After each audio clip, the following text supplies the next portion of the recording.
hanya orang lemah yang perlu dibela sama presiden, sampai nggak sadar bahwa pembelaan itu justru merendahkan marwah jabatan presiden.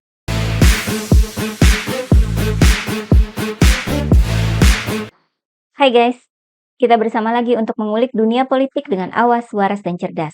Makin kesini, saya kira Pak Jokowi sudah tidak lagi bisa bermain cantik dengan bahasa simbol maupun dengan bahasa verbal. Pak Jokowi makin terlihat tidak mumpuni, dan ini terjadi lagi sesudah debat Capres ketiga beberapa hari lalu ya. Pak Jokowi itu kayak ketularan sama Prabowo, jadi gerasa-gerusu dan gegabah. Saya kira kita cukup sepakat bahwa emosi yang dirasakan Pak Jokowi itu lebih terlihat seperti panik karena jagoannya yang dipersiapkan dengan makan malam berdua dan berbagai persiapan ternyata keok dalam debat. Udah dideket-deketin, udah dikasih ancer-ancer, udah dikasih benteng dan perisai di sana sini. Bukannya jadi moncer, malah jadi ambyar. Yang tampil bersinar malah Pak Ganjar. Banyak sekali pujian dari para pengamat membanjiri Pak Ganjar. Pak Ganjar disebut paling siap dengan segala data, konsep, dan strategi. Dalam survei dari Litbang Kompas, Pak Ganjar menjadi capres yang paling banyak mendapatkan nilai kepuasan dari penonton ya. Bahkan Mbak Najwa Shihab memuji penampilan Pak Ganjar loh. Katanya di debat ketiga ini Pak Ganjar jauh lebih bagus dari debat sebelumnya. Pak Ganjar disebut sebagai pemenang dalam debat capres ketiga ini. Seorang pakar komunikasi politik dari Universitas Pelita Harapan, Emrus Sihombing, menyebut bahwa kunci kemenangan Pak Ganjar itu terletak pada pernyataan Prabowo sendiri yang setuju dengan Pak Ganjar. Sampai 3 kali loh bilang setuju. Saking betulnya argumen dan data yang dikemukakan oleh Pak Ganjar. Prabowo sampai 3 kali mengucapkan setuju. Ya udah kan, sekalian aja setuju kalau Pak Ganjar yang jadi Presiden Republik Indonesia sesudah Pilpres 2024. Nah, kembali ke Pak Jokowi ya. Persetujuan Prabowo terhadap jawaban atau pernyataan Pak Ganjar dalam debat Capres itu pasti juga salah satu faktor utama yang bikin Pak Jokowi sepertinya panik ya. Dan yang bikin Pak Jokowi mungkin jadi lebih panik adalah pernyataan Pak Ganjar setelah acara debat usai. Saya tahu pasti teman-teman sudah sering melihat video ini ya. Tapi coba ya teman-teman pura-pura jadi Pak Jokowi. Teman-teman coba saja berperan sebagai Pak Jokowi ketika melihat video ini.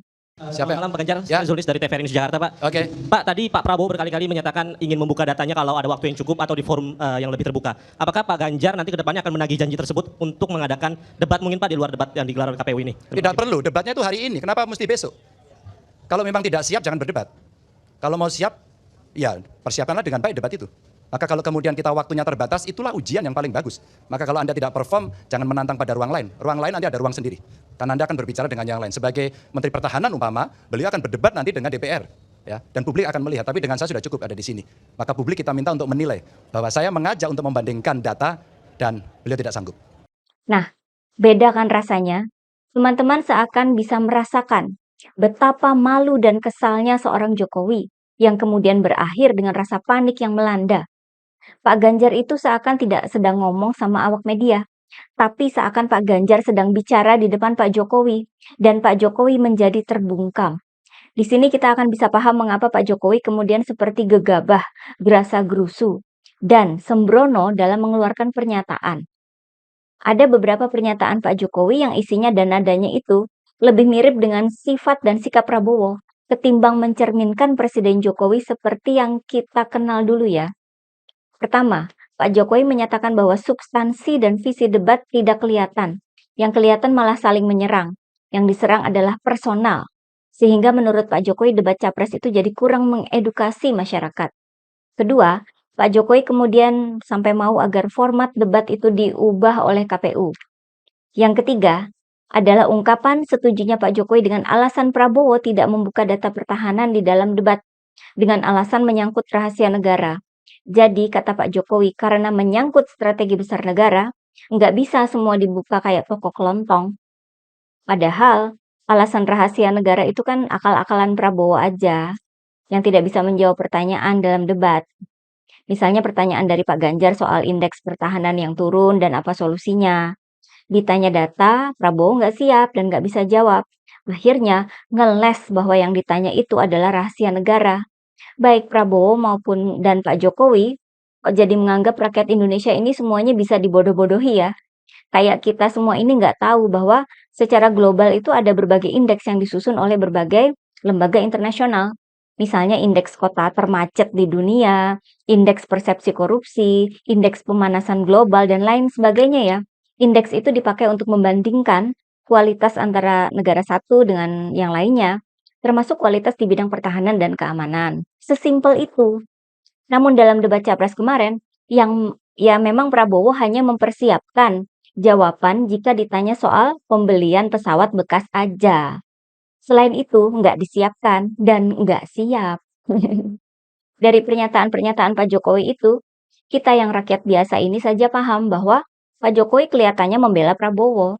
Siapa lagi kan yang perlu dibela oleh Pak Jokowi? Masa ngebela Anies atau Pak Ganjar? Emangnya Pak Ganjar yang nggak bisa menjawab pertanyaan? Kalau saya lihat sih, kayaknya Pak Jokowi ini juga kurang persiapan ketika mengeluarkan ketiga pernyataan itu. Ada kesan sembrono, gerasa-gerusu. Tidak ada perhitungan ala permainan catur yang dulu jadi ciri khas seorang Jokowi, alias gegabah. Jadi nggak ada bedanya sekarang ya antara Pak Prabowo dan Pak Jokowi. Sama-sama gegabah. Gimana nggak gegabah? Pernyataan Pak Jokowi itu dengan gampang dibalikkan ke diri beliau sendiri. Dulu ya, waktu Pilpres 2019, Pak Jokowi juga pernah bertanya soal lahan yang dikuasai oleh Prabowo. Pertanyaan itu kemudian dianggap sebagai serangan personal terhadap Prabowo. Gak hanya itu ya, ada pula momen Pak Jokowi menyinggung soal beban masa lalu dan penculikan aktivis. Kalau kita udah melihat rekam jejak di Pilpres 2019, jadi kelihatan sekali kan kalau Pak Jokowi ini sangat gegabah saat ini. Pak Jokowi memang sudah berubah ya. Pertama akan saya mulai terlebih dahulu dari saya, Pak Prabowo. Saya ini tidak memiliki beban-beban masa lalu, sehingga lebih enak dalam bekerja, enak dalam memberikan perintah-perintah.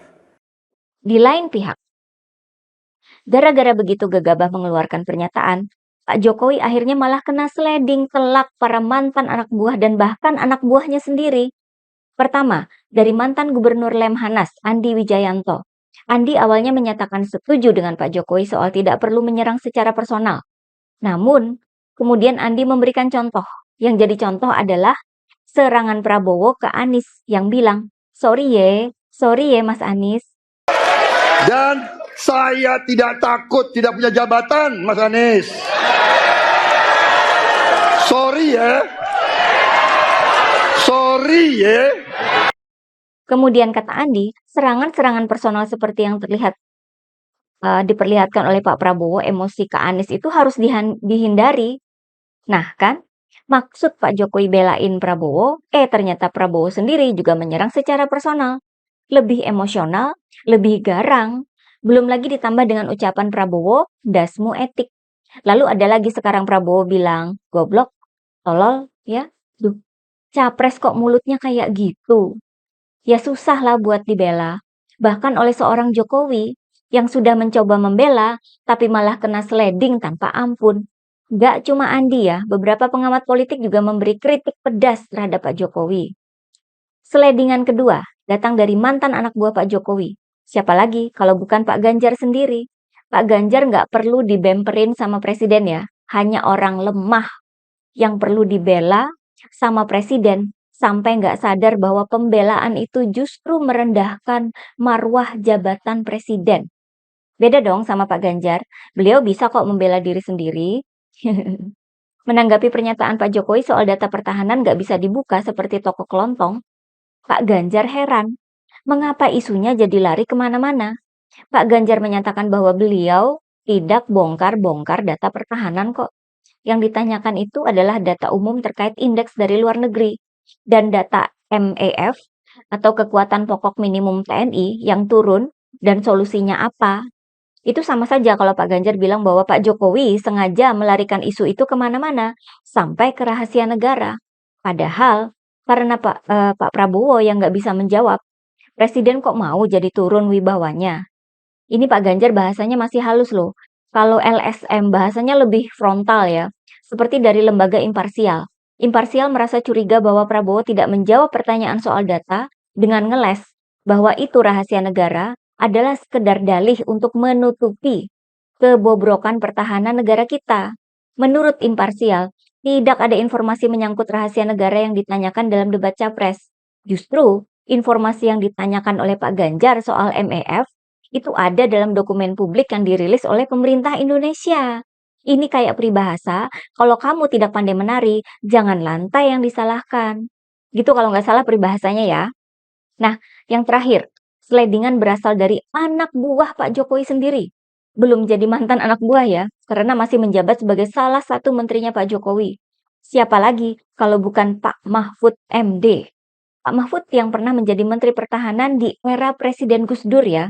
Tentu saja Pak Mahfud tahu persis tentang apa tupoksi seorang Menhan dan soal rahasia negara. Saya jadi pingin bilang awok awok awok. Menurut Pak Mahfud, tidak ada pertanyaan baik dari Anies maupun dari Pak Ganjar yang harus mengungkap rahasia negara. Saya kan mantan Menhan juga, kata Pak Mahfud.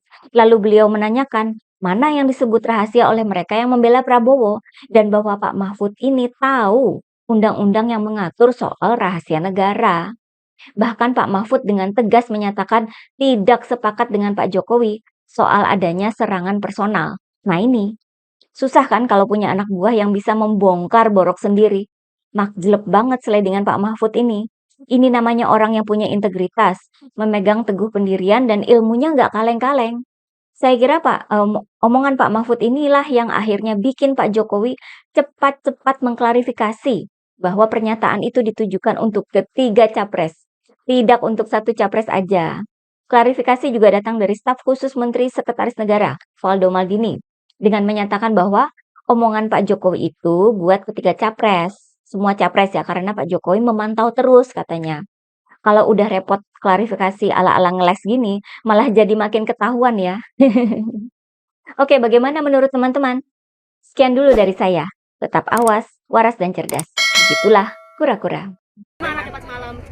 Debat semalam tidak ada perdebatan di kalangan publik. Paslon 3 menang di semua lini. Tidak ada perdebatan tentang itu. Kenapa?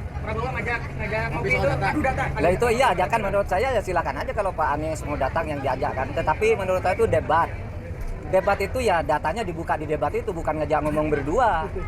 Dan tidak semua yang ditanyakan tuh rahasia. Rahasia itu ada undang-undang yang disebut rahasia negara itu misalnya orang disersi, strategi pertahanan, intelijen itu rahasia negara. Kalau anggaran itu dibuka ke publik karena itu tanggung jawab ke publik bukan ngajak ngomong berdua bicara data. Yang satu udah bicara data ini datanya, lalu dia nanti kita ngomong berdua nggak boleh dong ini debat harus ke publik. Jelaskan juga itu salahnya data di sini saya punya gitu. Kalau ngajak ngomong berdua namanya itu rembukan bukan debat. Jadi semalam Ganjar Menang.